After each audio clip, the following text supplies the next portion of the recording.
Alright, GMAN 3B. You're stuck with me for the season, I'm afraid. Welcome to what will be your new weekly recap series, all going to plan. And it is painstakingly, or delightfully, whichever way you prefer, called the 3B Buffet, which is a wonderfully tortured pun thought up by none other than Singe. Singe deserves all the credit for that. So we've got your feast of recap stuff going on every week here. So welcome along for the ride. It's only the second recap series that I've ever done. The last one was for Division 9, and don't worry, that one had a painstakingly titled name as well. It's important to me, right? I don't know.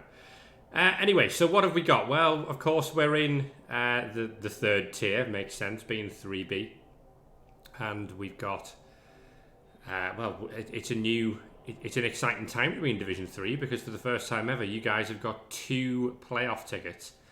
And what I believe, it's not yet fully confirmed, but I'm 99.9% sure will be 2 Challengers tickets as well. So all things equal and in balance here. So we've got 13 teams. There's going to be a bye week in this division, just with the way the numbers have worked out and all that sort of thing. So it means you all get a week off at some point and a free win and some free SPP. So it's the same for everyone, all going well. And obviously, occasionally in the past in Rebel, we've had situations where someone will come in week 4 and say, oh, I could play. And is there a free division for me? And we might slot somebody in. And the reason we'd normally do that is because we kind of consider that you guys, having signed up for a Blood Bowl league, would prefer to play Blood Bowl as opposed to not playing Blood Bowl. I don't know. It's never been too controversial in the past. But, well, what can you expect from my recaps? Well, they won't be too long. And in order to distract you from the general lack of preparation that I've done each week, is fancy graphics. So look at that, here we go. So I figured we'd start this off with a breakdown of the team types we've got. And as you can see, by my reckoning, we've got 6 bash teams here. We've got 5, I guess what you'd call hybrid teams here. And 2 agility teams. Hybrid teams pretty much fitting into the category of they weren't bash and they weren't agility particularly. So there you go. So we can dig in and take a bit of a closer look at all of that. So the bash teams are as follows. We've got 2 Chaos Dwarfs. Woo.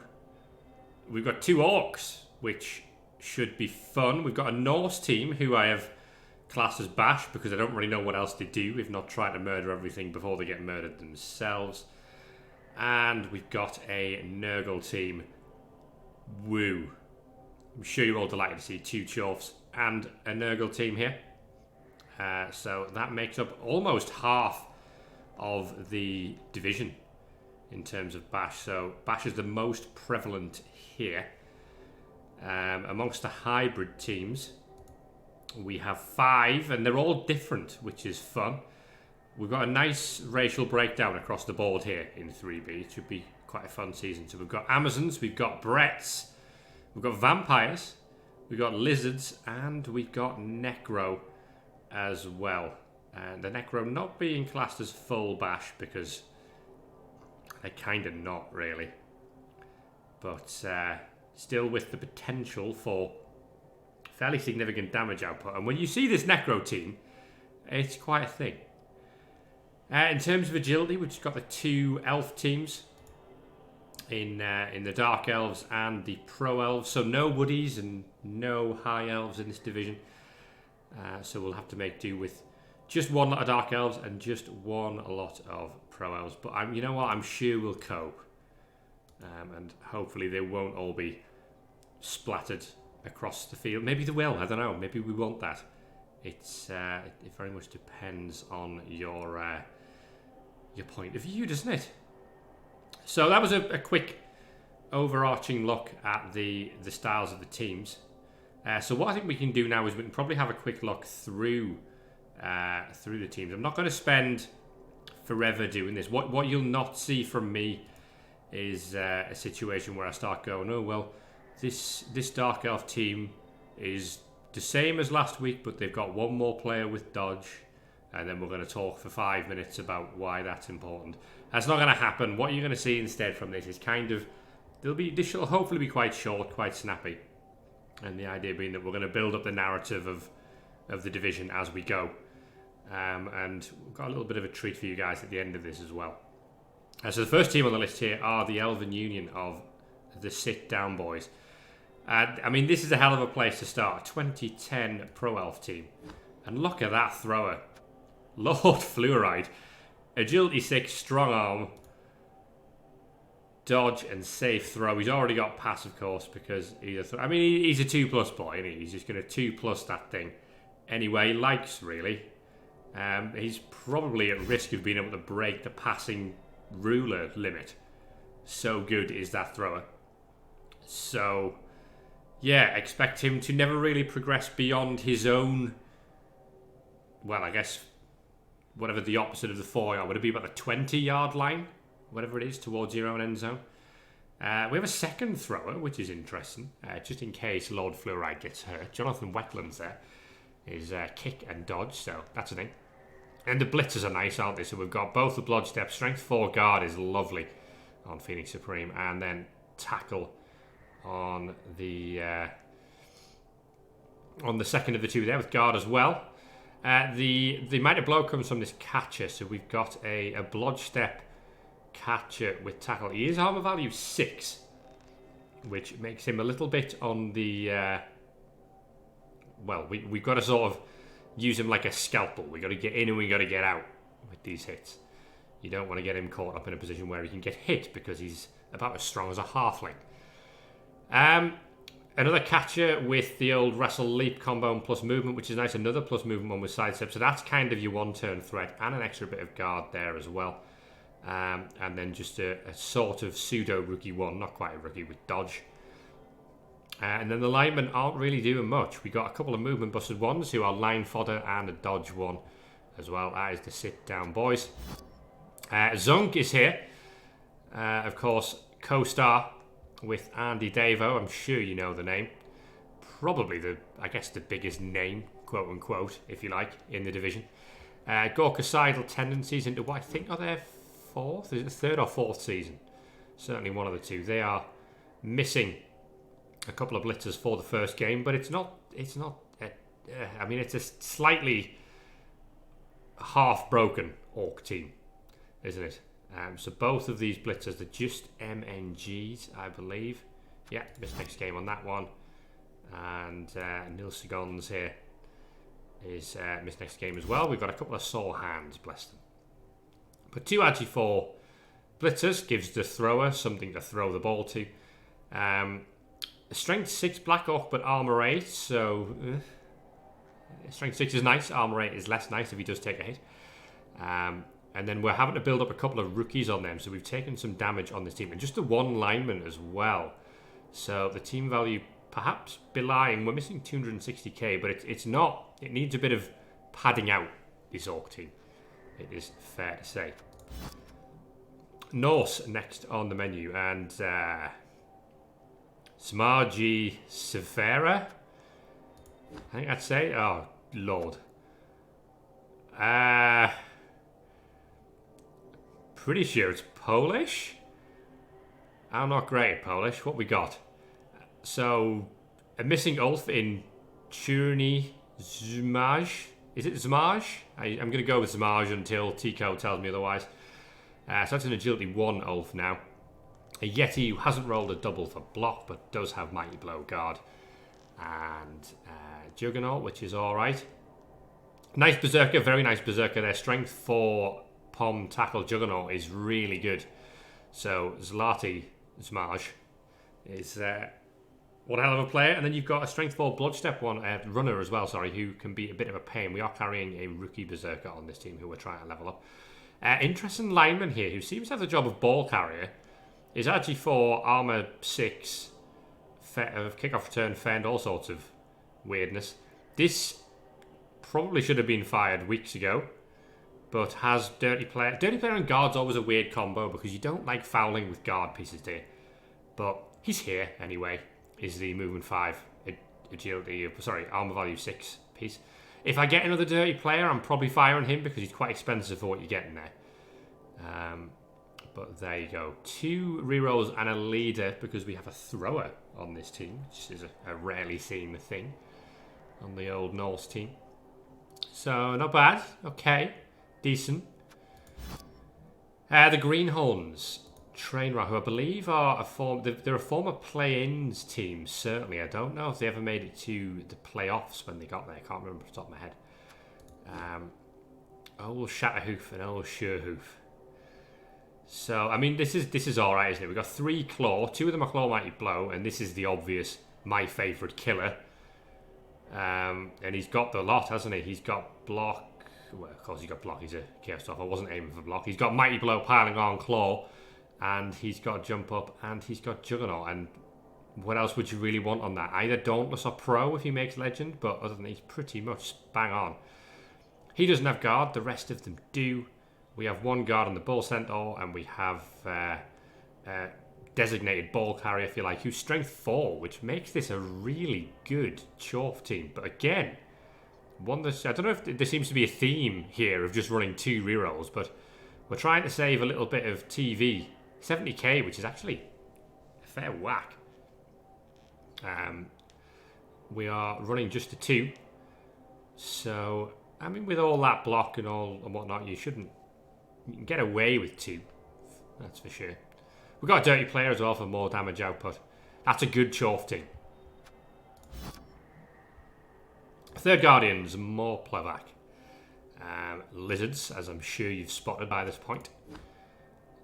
Croxagore is, again, he hasn't rolled a double for block, but he's rolled lots of normals for sort of Guard, which you want, Stand Firm, which you want, and then we're up to like utility stuff at this point. Break Tackle, in theory, lets him move around, but of course if you roll a 1, you probably ain't re-rolling it. Strength 5 Saurus with Block Guard Mighty Blow is very good. Another Block Guard Mighty Blow Saurus, and a Blodge one, and another Block Guard. Block Guard Saurus are just thumbs up from me. They're great. In terms of the Skink, so we've got 2+ movement Skinks, a couple of dive and tap. There's nothing. A couple of plus movements is alright, but there's none of those what you would call super special Skinks that you often see on teams. So, you know, your Agi 4, Agi 5 nonsense. So these, I don't mind having the 1. I might recycle one of them. Maybe that one, Artemis there, you could possibly recycle. Maybe get him to 1 more touchdown for a level, and if he doesn't roll anything useful, just bin him off.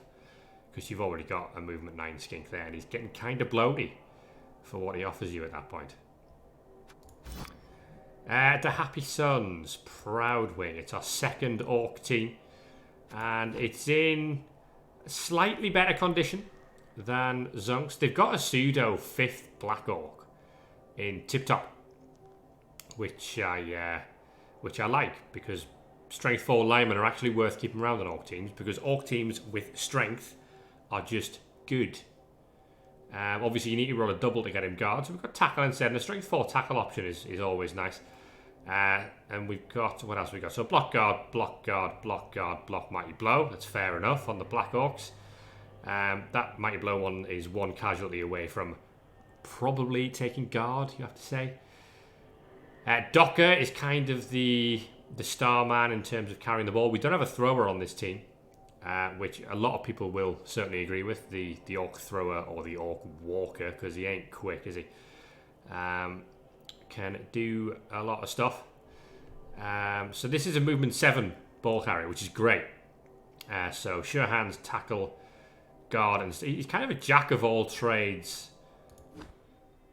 I don't want to say master of none, because he's pretty good at, like, you know, he's a decent ball carrier with the plus movement and all that. So you can use him on defense as well, is what I would say.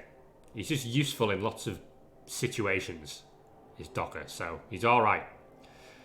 This is your killer, Sailor to Rocker. He's going to blitz you and probably pile on. Clocker is the old support man with Guard, Stand Firm, and Mighty Blow. Sorry if there's slight pauses here. I'm recording this fairly early in the morning. So I'm still slightly waking up, if you like. God mighty blow on the other one. So the Blitzers are in a good spot, you have to say, on this team. The Blitzers are looking nice. The Black Orcs are also in a pretty good place. We've got 1 lineman here, 3 rookie linemen. And for 1690, that's a decent Orc team. That's a very decent Orc team for 1690. 3 rerolls, 1 Apo. And they're going to be, in this division, they're going to be in a position where they're getting inducements a lot of the time. But they've pretty much got what they need here. They're not really carrying any bloat at all. It's a very lean team. The lineman with strength 4 block is the only piece that I think you would maybe describe as being slightly bloaty. And it's pretty good.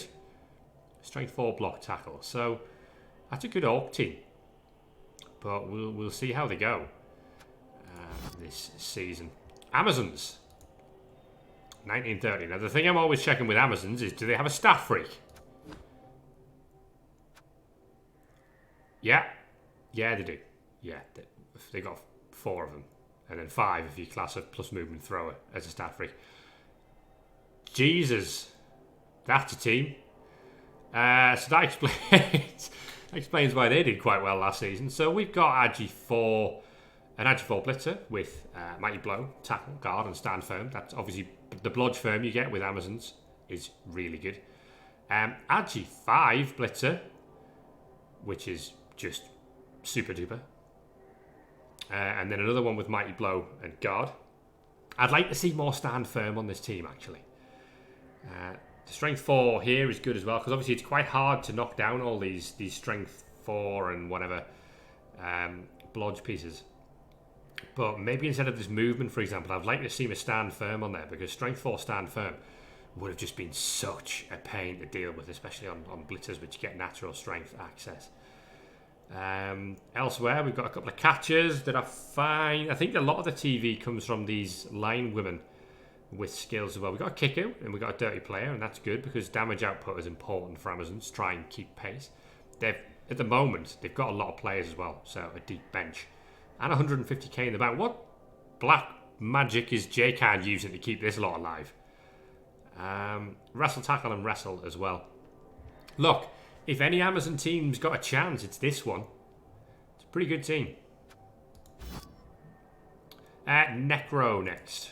The Witchfinder. Now, they've got a Mighty Blow Wolf, but he's not really the headline act here. Because Make Them Supper is a strength 5 werewolf, and you didn't know you didn't want to face that this season until now. But now you do. So that is a strength 5 werewolf. Now, it doesn't have Mighty Blow, but it is an MVP away from another level. And if that rolls a double and is strength 5 claw Mighty Blow, that is going to really, really change up the dynamic of this division and this team particularly. Because we've got a couple of block guard flesh columns. That's kind of all they need, really. If I'm being super greedy, I might like dodge on the pair of them as well. Strength 4 white is great. We are missing 1 white, but it's in good nick. It's a good player as well. 1 guard zombie is fine. The block zombie, you can take it or leave it. The dirty player wrestle is good because dirty player zombies are good. And this is an alright necro team, which it's missing 150k, so it's actually at 1800. But one to keep an eye on, certainly. Witchfinder's not a coach that I know particularly well, but it's in what you would call a good spot to maybe have a cracking season. This team, I think, keeps some things alive. What's this space? Dusseldorf Rheinfire. Sigini's Dark Elves, so the other elf team in the division, and they took a bit of a beating in the Challengers Cup this season. So made a little bit of progress in that. I think they got past the first round. But then they've taken a couple of MNGs, so we're missing an Agi 5 sure hands, and we're missing the Mighty Blow Blitzer for the first game, which puts him slightly on the back foot, but depending on his opponent, that might allow him to pick up a Wizard.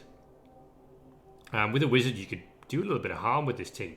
We still have a Mighty Blow Blitzer here, so the only thing that's really a big miss is the Agi 5 recovery threat of that lineman, but otherwise this is in a good shape. this Dark Elf team. It's one of those teams where we've got the TV comes from it's quite wide rather than tall, if that makes sense. We're not super reliant on 5 players who are the only ones with skills. Like, most of the players have got some skill of some form. So we're actually in a position here where we don't have 3 rookies to even put on the line. So probably one of these wrestle dodge fellas goes on the LOS at the start. You probably wouldn't put the guard one there. But still, good Dark Elf team. Certainly in with a chance this season. And they did well last season, so one to watch. Now, Brett's Grail Knights Cavalry. Now, this is the only team in this division that have promoted straight from Division 5. So they're only 1 season old, this Brett team. But I tell you what, they had some good results. We're missing the Pom Blitzer, so they're a little bit more expensive than the 1400 here. But they're going to be one of these teams. Like, they'll either finish in the top 4 or the bottom 4, I think. Arcani's a good coach. Certainly knows what he's doing. And has sort of suggested to me that he's very much like, he doesn't think he's going to do that well in this division, so he's mainly just here to foul everything off the face of the planet and kill all your nice things. So, I don't know, Inducement Brett aren't the worst team if he ends up playing with Inducement. You know, if he starts getting bribes for these 2 dirty players, there's options for removals there. It's probably got a better chance than even the coach is giving them credit for. We saw in the Challengers Cup last season that Gerber managed to take a Brett team that basically had 1 or 2 useful players in the Blitzers, all the way to the quarterfinals of that. So Inducement Bretts can do a thing, especially if they're far enough behind to pick up Griff. It really changes the dynamic of the team, because you've then got, 4 Blodge pieces plus the Pommer in King Gaston.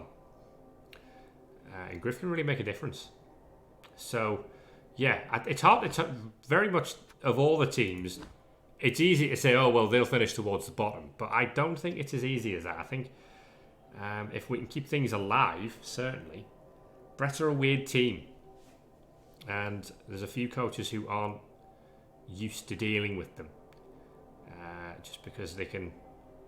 Or defend, if you don't knock them over and whatnot, defend means you can, especially the slower teams, you can find it difficult to actually make progress because they can't follow up their blocks and keep the pressure on. It allows the Brett to reposition quite well. So we'll see how Arcani can do. 3 to go, and the 3 who haven't accepted tickets yet. Do you like Vampires? They're 2000 TV. Because Bitten Heroes have relegated from Division 2. And I'm here for a party, I would imagine. We've got 2 legendary vampires on this team. Count America is Agi 5, Blodge, Sure Hands, and also can get the ball off you as well because he's got leap and strip ball. The other legend is the Mighty Blow one, but he's movement busted. Is Wonder Vamp. He is Mighty Blow tackle guard as well as strength 5 and Blodge. So not only is he almost guaranteed a 2 dice on most of your players, but you're almost guaranteed to have a very hard time knocking him over because he's strength 5 Blodge. So that tends to improve the survivabilities of vampires alongside regen. Elsewhere, we've got a strength 4 block Thrall, which is fine, I guess. I don't know. I think if you were strength 4, you might want that as like a wrestle tackle piece as another option to hit the ball. But we can't really change that now. We do have a couple of wrestle pieces. We've got Red Noir and we've got Ruby Rose. A dirty player as well, and a guard dodge. Because apparently that Thrall just rolls all the doubles. 4 rerolls, of course, because it's vamps and we will burn through them like Count Chocula, burning through numbers. But he has pro on only 1 of those vamps, which is interesting. So most of those team rerolls are probably going to have to go into Bloodlust across the course of the half. So lacking in pro to sort of save him a few of them. But we'll see how the vamps can go. Stuff from my fridge. Ginger Wolf's Nurgle. We're only missing a dirty player, Rotter. Other than that, all the positionals are here and accounted for. Sir, that beast of Nurgle, we'll have to go and have a look at him because I can't see. He's guard, stand firm, break tackle. So he's as good as a beast of Nurgle can be. without rolling block. So if he rolls block, happy days. But he's a while away from that yet. We've got the one Claw Nurgle Warrior in Cheese. We've got Guard on the rest of them, which really supports Cheese and Sausage in hitting things, which is what they want to do. Excited to see what ends up in Ginger Wolf's fridge this season. Wonder if we can have a little bit of a sideshow to the main recap. Maybe a little recipe. What's the nicest recipe we can make from things that get added to Ginger Wolf's fridge across the course of this season? So we've already got cake, cheese, milk, butter, ham, sausage, bacon, leftovers, cream, and not eggs 3, alongside Lilith. We'll see what the weirdest meal we can make is from things that get added in terms of collecting rotters from other teams and in terms of him signing new players. But it's a decent Nurgle team. It's not bad. This Pestago is a support role one. This is a designated ball carrier, but he's not a great... But that's the weakness of the team. That it's kind of a fresh ball carrier. He's only got sure hands and doesn't have any ways to protect himself if things come into the cage to try and hit him. Last but certainly not least, our thermonuclear Pong. Gets a thumbs up from me for the pun. Gets a slight thumbs down from me for being chorfs, but chorfs are going to chorf, aren't they? So Squirrel Dude is a bull centaur who seems to be a ball carrier, but we've also got a token ball carrier. So we've got 2 potential ball carriers on the team, which is what it is, I suppose. We have a bull centaur who's kind of rebuilding himself. 2 claw, mighty blow, chorfs. This is what I call... Every chorf team has what I call my favourite killer. So Desperate Measures is clearly Calcium's my favourite killer. And then it just means the rest of the chorfs get guard as a first skill and support him in doing that. That's why he's on 61 and the rest are on 14 and 7. We've got a rookie as well as Dem Dam Rats. And then 3 dirty players. So this is a team designed for maximum pain and damage output. So that is... You can see the game plan right here. It's very much from the Gengar school of Blood Bowl, as we would say here in Rebel. They're going to foul you, they're going to punch you, you're going to be scared about using the Apo on turn 3 if you're using it aggressively to try and win, or if you're using it to try and save something. But that is what you see is what you get with this team. It's here to hurt you, and it'll probably do a very good job of it. Right, so we've been through all the teams. It's time for some more fancy graphics. And where were we up to in my list here? I think it's this one. Nope, it's this one. Right. Playoff chances. So, this is how I've lined everything up. So, at the top, we've got contenders, who are the teams who I would say, I would expect certainly, if I know what I'm talking about, I'd say 4 of them will be in the top 6 or 7 by the end. So we'll certainly be challenging for the playoffs and Challengers Cup places. So we've got the Vampires, Bitten Heroes, we've got the Dark Elves of Dusseldorf, Rheinfire, the Nurgle, who are the ham logo of stuff from my fridge. We've got the 2 Chorf teams as well, the Greenhorns and Thermonuclear Pom. I get the feeling we'll be right up there come the end of the season. The Dark Horses, I've got Zunk's Orcs, we've got the Necro, and that Necro is very much based on how they handle that Strength 5 Wolf and whether it rolls Mighty Blow on the level.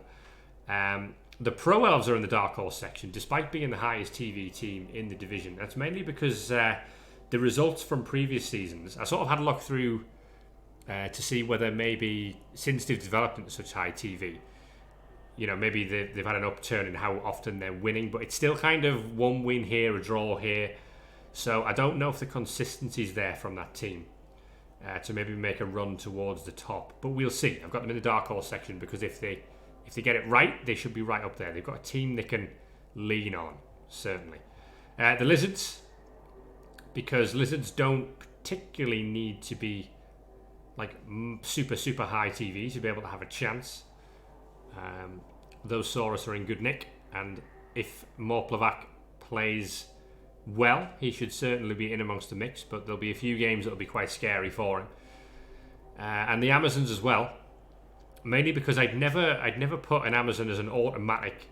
If it's not a fresh division, I'd never put an Amazon team as an automatic. They're going to be right at the top of the standings team, especially because there's a couple of chorfs here as well who can really cause them some harm. But that being said, that is about as good as an Amazon team as I've seen, barring the lack of stand firm. And if they can keep them alive, there's a few teams here who are lacking a bit in the tackle stakes, so could find it tricky to knock them over, and GMAN could have a good chance. The outsiders are the teams who probably might not be up towards the top. Maybe if they could challenge for the Challengers Cup, that would be classed as a good season. Now I've got Proud Wings Orcs in there. I might even switch them with Zunk, because I think, having looked at that Orc team properly, that one's actually in pretty good nick for what you're seeing. Whereas Zunk is maybe on a little bit of a rebuild job with a couple of his Black Orcs. The Bretts are in here, as I said, mainly because I've got no idea if they're going to be top 4 or bottom 4. They could surprise a few, but I think general experience would say that they're an outside chance to make the top 2 or the top 4 for playoffs or Challengers Cup. And the Norse as well, just because I think there's enough bash in here that they could take a little bit of pain over the course of the season, and they'll need to dish it out as well as they take it. And the staff symbol is, of course, the bye week, who I don't think will make the playoffs, but I've been wrong before. Right, so you might have seen a little bit of a sneak peek. Our new feature for the season are rivalries. Yeah, so this is what we're doing. So, I've had a look through where teams have come from, who they've maybe played in the past, or last season, I should say, and we're going to develop some rivalries. So each team's got at least one rival team across the course of the season. So we'll start with the mirror matches here. We've got the 2 Orc teams, who are of course rivals. We've got the 2 Chorf teams, who instant rivals. And because they're the only 2 Elf teams in the division, the Dark Elves are now rivaled with the Pro Elves. And what we're looking to see, which Orc team will finish higher? Which Chorf team will finish higher? Which of the 2 Elf teams will manage to finish higher in the standings? So I'm deciding who your rivals are. This is how this works. So if you're Calcium, you need to be finishing above Trainrat. You've got to prove to me that you are King Chorf in this division. So that's the mirror matches. Elsewhere, we've got the Division 3 returners. So all of these 3 teams were in Division 3 last season. Doesn't mean they were in the same Division 3, but they were at this level and they've stayed here. So we've got Zunk and his Orcs. We've got Trainra and his Chorfs. And we've got Morplevac and his Lizards. They were all at Tier 3 last season. They all didn't do enough to promote, but didn't do enough to relegate either. So they're here again. And of those 3 teams, which of them is going to finish the highest? We've, on a similar theme, got the Division 4 promoters. So, from 4A, you've got the Amazons, you've got the Nurgle, and you've got the Pro Elves. That's GMAN, Ginger Wolf, and Lord Brainlord. So they all have come up from 4A. So we've got a bit of a rivalry there between the Amazons, the Nurgle, and the Pro Elves to see who can finish the highest of the 3. Bragging rights go to GMAN from last season, who was the highest finisher of the 3, and made it to the Challengers Cup as well with his Amazon team Umweltschutzerinnen, which is so many teams here that I'm going to struggle to pronounce all season, or I'm going to be really good at various continental European languages by the end of this season. It could go either way. We have from 4C, I believe it was, Calcium and Siggy Niggy. The Dark Elves and the Chaos Dwarfs are rivals for this season to see who can finish high this time around. Again, the Dark Elves have the bragging rights from last season, so Calcium will need to turn that one around. And from 4D, I'm 90% sure if it was 4D, we have the Orcs of the Happy Sons and the Norse of Smargy Severa. I think it was, I can't remember off the top of my head which of those 2 finished the higher in the previous season. So what I'm going to do is just stall for time entirely while I find out. Because, you know, stalling for time is fun. And Rebel.net is down. So there's nothing I can do. So there we go. One of them finished higher. I don't know off the top of my head which it was. And there we go. Human League. So some of these are a little bit of a stretch, as I tried to make sure that everyone had at least one rivalry. But the human-based teams are the Amazons, the Norse, and the Bretts. So we'll see which of those teams that are stuck with what you would call Strength 3, Agi 3 across the board. Which of them can finish higher? It was the Norse, by the way, who finished higher than the Orcs last season by 1 point. Although the Orcs managed an incredibly impressive touchdown difference of plus 12. So that's a thing. Yes, so there you go. That is the Human League rivalry. Which of the Amazons, the Norse, and the Bretts can finish the highest? On a similar theme, we've got the From the Afterlife, and that's the Vampires and the Necro. And so, a slight apology to Earth 40 and Witchfinder, but it's basically because you guys fit into no other categories that I designed up to this point. But you're both sort of undeady type teams. So we'll see which of you two can finish the highest, and that is your designated rivalry. And last but not least, we have the streamers, the Twitch streamers. So by my reckoning, there's 3 of them in this division. We have Zunk, we have Calcium, and we have Morplevac, who are the 3 guys who I know off the top of my head stream games.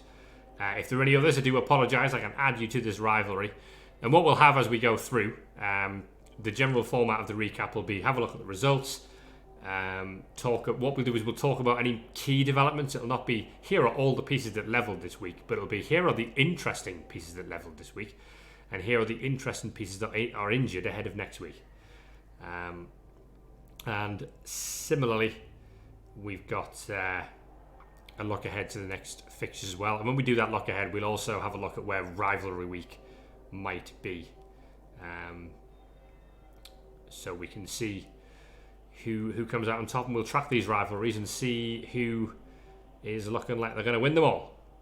And of course, if you've got any other rivalries that I don't know about, feel free to let me know.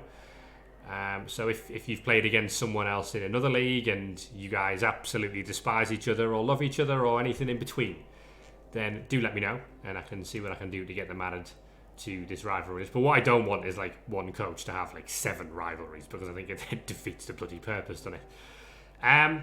Right, we're coming up to about nearest down at 40 minutes. We'll wrap that up. Oh, actually, we've got one more thing I need to do. I gotta pick some teams to reach the playoffs. I've got to stick my neck on the line here, haven't I? So, going back to the contenders that we were looking at before. Well, in terms of playoff teams, I'm going to stick my neck on the line. I'm going to say the Greenhorns and Train Ra are going to take one of the spots, which of course means I'm also backing him to win his rivalry in the Chorf Mirror as well. So, there you go. Shots fired. Number 2. No, instead of Dark Elves. I think they had a good season last time round. It'll be more of a challenge this time, but I think there's potential in that team. So I'm going to go for the Dark Elves. I'm going to go for the Greenhorns, the Chaos Dwarfs there, as my 2 teams to make the playoffs. Challengers Cup, probably the Nurgle, and then either Calcium, the Vamps, or one of the Dark Horses, I guess. I'm not really sticking my neck on it. We'll go Calcium. We're going to say this, the Bash is going to reign supreme in this division. The Vamps, I've got them in the contenders, but you know what Vamps are like. Depends how hungry they are for blood. Right, there we go. My neck is firmly on the chopping block. That's it for the preview show.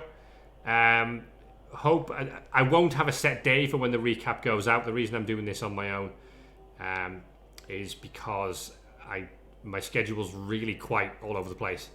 So it's difficult to commit to a specific day. But what I am going to try and do is commit to one recap a week. which would be nice. So tune in for the first one after week 1.